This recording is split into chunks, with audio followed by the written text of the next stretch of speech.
Hey, what's going on? I'm Zach Cooper, your Splinter Cell community developer, and this is what we're calling the Ghost Playthrough. Briggs, Jadita's in the upper village. Look for satellite dishes. Got it. Standing by for you going exfil. Sam, Homeland Security can't find the Blacklist target. We're down to hours before the attack. Copy. All right, so what we're going to do right now is show you a few things that you didn't see in the Blacklist demos from E3 or Gamescom. Just so we get some of the formalities out of the way, everything you are witnessing here is in a pre-alpha state. Some of the AI mechanics are really early, the non-lethal animations haven't been added to this build, and that's probably something else we should mention. The demo that you've seen is exactly that, a demonstration designed to show off some key elements, like killing in motion and support from the newly formed 4th Echelon team. We're going to avoid those elements and show you some alternate pathways and a bunch of other cool things, but we'll get there in a bit. All right, so this guy's obviously busy washing his hands. Let's not get in the way of good hygiene. Let's go around.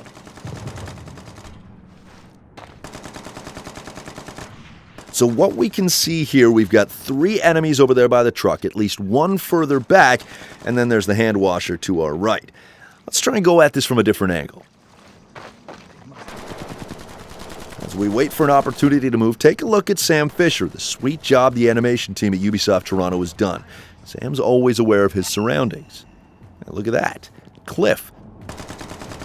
Now this cliffside will provide a great way to get around the bend and avoid all those bad guys. In fact, let's take a look and see exactly what we missed.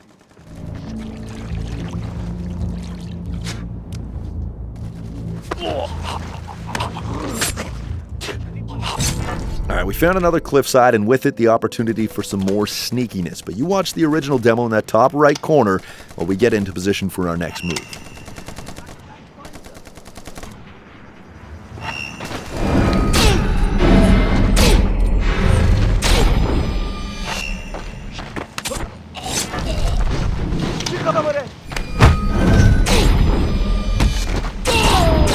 That was killing in motion, and we're not going to do it.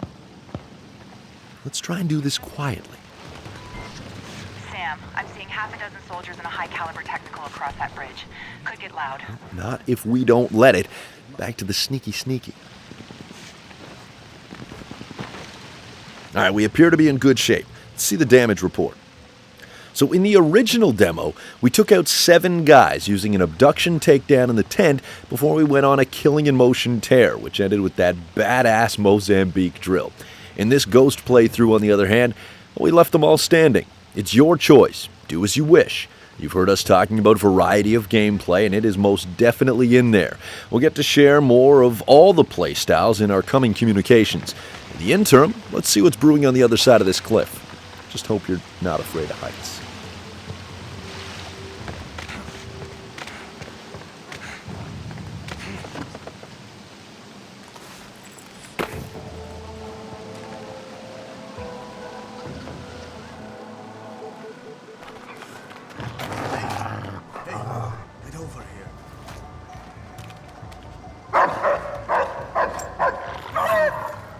Okay, so as you can see, as you may know, dogs are indeed back, and they can be pretty tough to deal with. Let's try to get by without having to take them out. Boy, you smell something?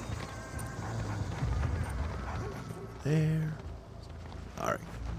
Okay, so far so good. Let's use our goggles now just to make sure.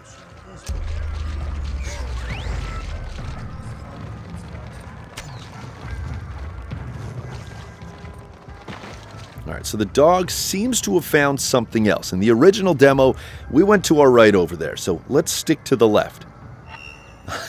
Alright, as long as we don't get detected by the dog.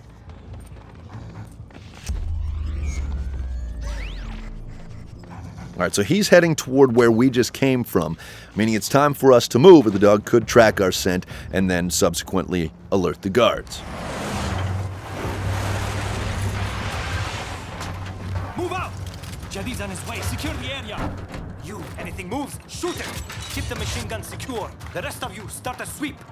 Graham, technical in the plaza. Looks like an armed escort to pull Jadid out. Copy. Truck is targeted. On your go. So just like in the original demo, the truck has been targeted. Whether you want to use the assistance from Grim is obviously up to you. Let's not this time around.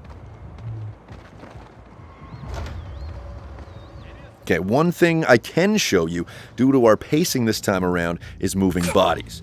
And non-lethal animations weren't yet added to the build, which is why we had to kill that guy. Let's just make sure the coast is clear before we hide the evidence. All right, that was close. Let's get this guy outside.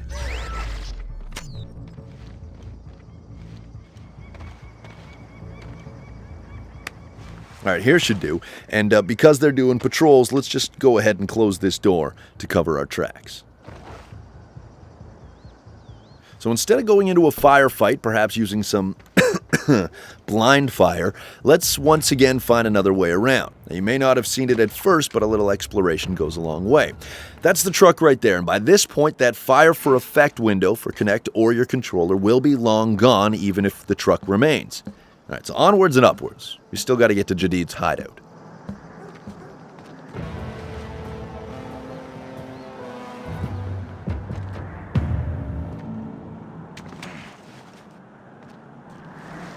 All right, now that we're on the roof and in a pretty safe spot, let's look at the casualties once again. In the original demo, 12 enemies were killed while 2 got zapped by the sticky shocker in the water. In this ghost playthrough, we killed one bad guy simply for the sake of showing you moving and, more importantly, hiding bodies.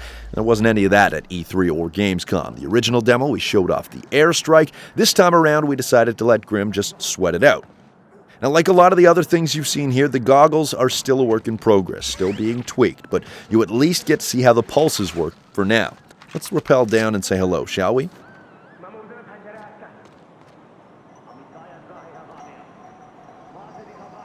We hope you've enjoyed this alternate take on the demo you've already seen. Let us know your thoughts. Facebook.com/SplinterCell, @SplinterCell on Twitter, also the forums, forums.ub.com.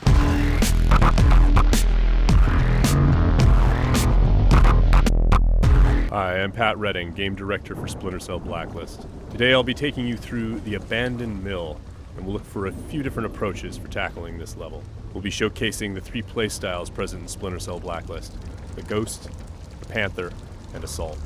First, we'll ghost through this section of the map, which means we'll take a silent, non-lethal approach and use the shadows as cover. We can tell by the goggle glitch that there's a tech enemy nearby. This enemy jams our visual signal, rendering our goggles useless for the time being.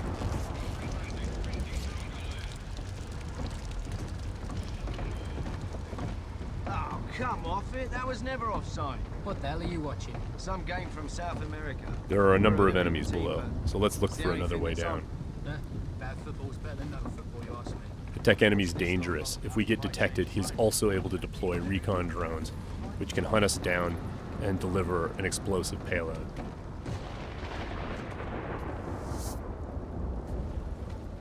Now that Sam is in the shadows, we can take out the tri-rotor safely and do some reconnaissance to figure out where that tech enemy is located.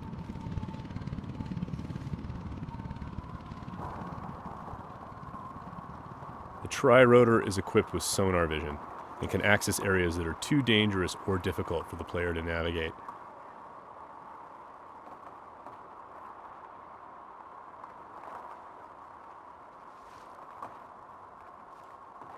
The tri-rotor can also mark enemies that are out of line of sight, perform non-lethal takedowns, attract enemies, or detonate itself if things get messy.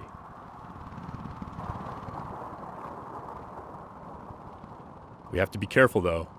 The tri-rotor makes noise of its own and is visible to enemies, so if we get caught, all hell will break loose. We've spotted our tech enemy hard at work on his laptop.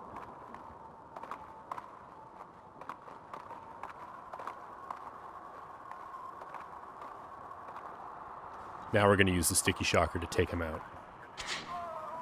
Of course, that's going to leave a telltale body lying around for the enemies to discover and get alarmed with. So we need to move quickly. What have we got here? What's that? One way for us to manipulate the AI is just to attract them outright with a whistle or a whisper.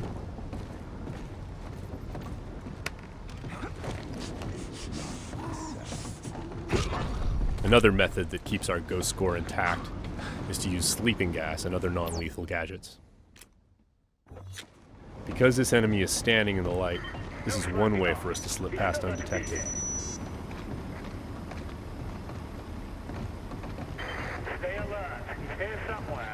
The game detects individual actions that fit within the Ghost playstyle or Panther playstyle or Assault playstyle and awards points accordingly.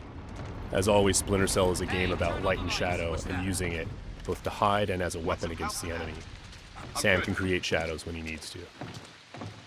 Now, as you can see, Sam's iconic night vision goggles are back.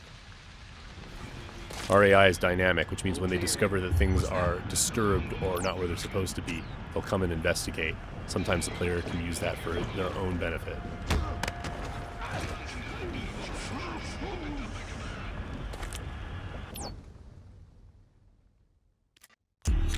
Now that the tech enemy is out of the picture, we can use our sonar goggles to better see our surroundings.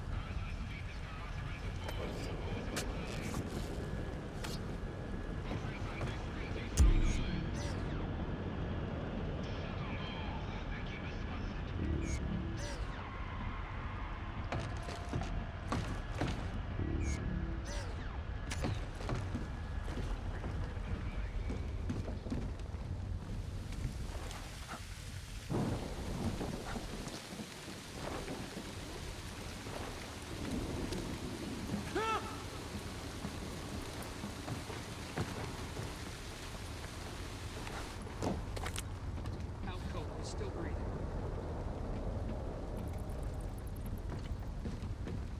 Light and shadow are hallmarks of Splinter Cell. We'll use the shadow as our cover to move through this area. All clean here. He just sent us a message.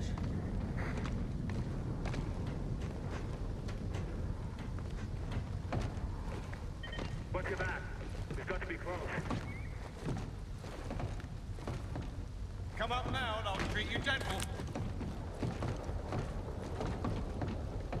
I'm gonna sit tight right here.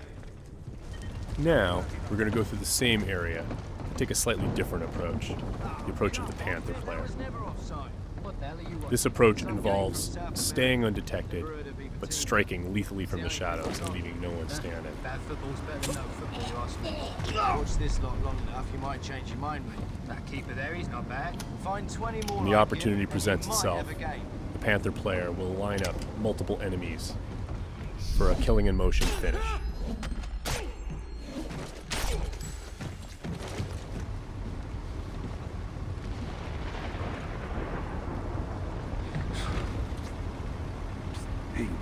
And as with the Ghost, it's still possible to attract and manipulate the AI.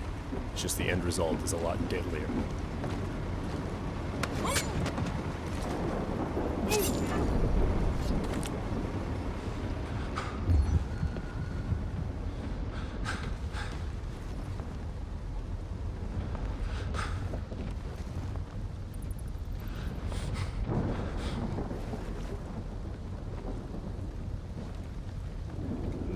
For the Panther, mark and execute is not only an opportunity for killing in motion, the opportunity to move into a close quarters kill is all part of a chain series of takedowns.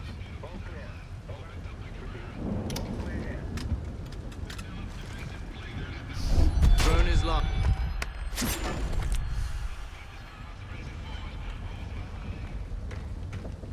Now let's go through the same area a third time, this time to see how the Assault player will handle it.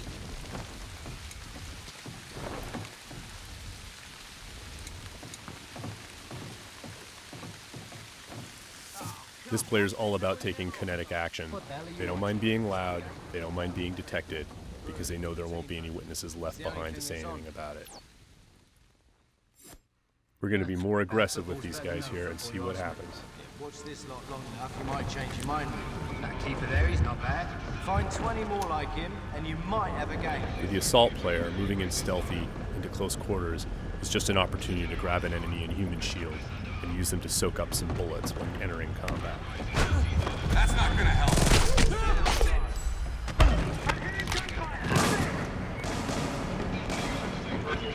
Last known position can be used to mislead our enemies. Because we were detected, the enemies are now on alert, and the tech enemy has launched his drone attacks.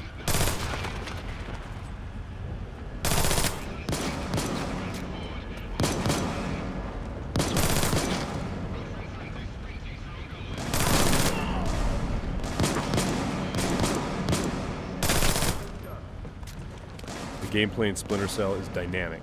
meaning the AI gets a vote as to what happens next. There he is!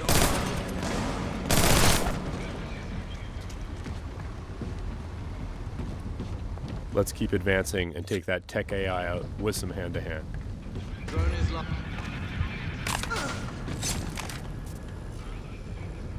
That was just a snapshot of what you can expect.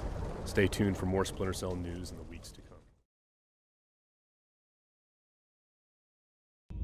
What's going on? I'm Zach Cooper, your Splinter Cell community developer, and this is the logo you as a community chose to represent the newly formed 4th Echelon. Let's break it down and tell you what it all means.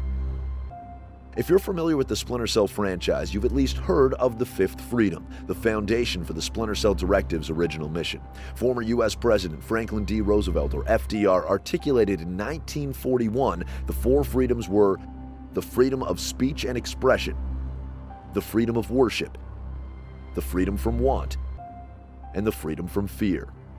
This most prominent star represents the 5th freedom, namely the freedom to act in defense of the other 4.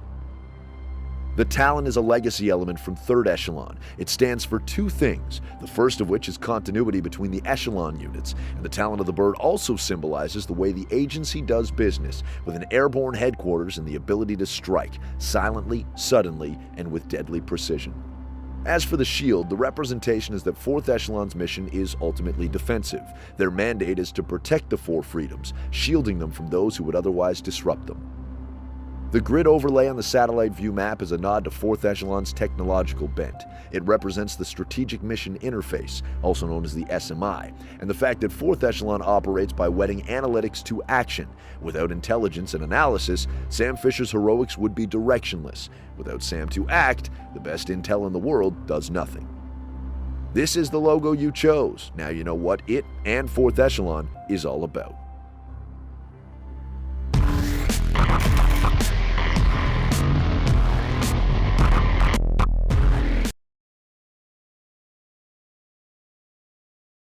Another huge setback for the CIA. An American In Washington State, more rumors of the Blacklist.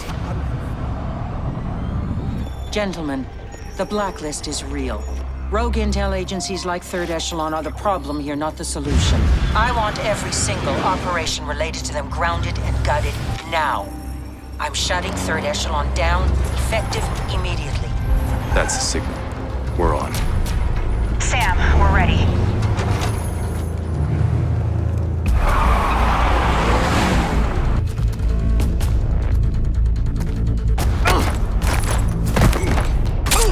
Sam, we've got a problem. I think they're moving up.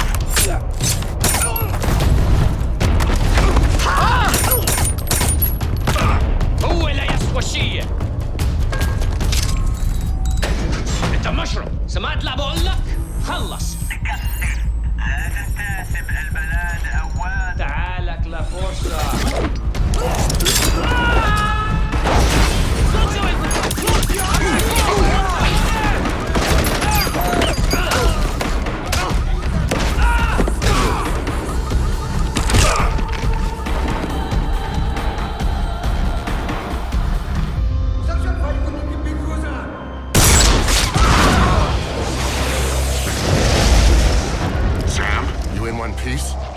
But I need options.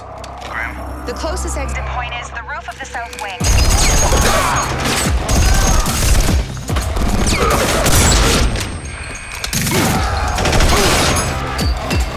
There is no program, no secret spies, no hidden agendas. Any questions? Who the hell are you? CIA?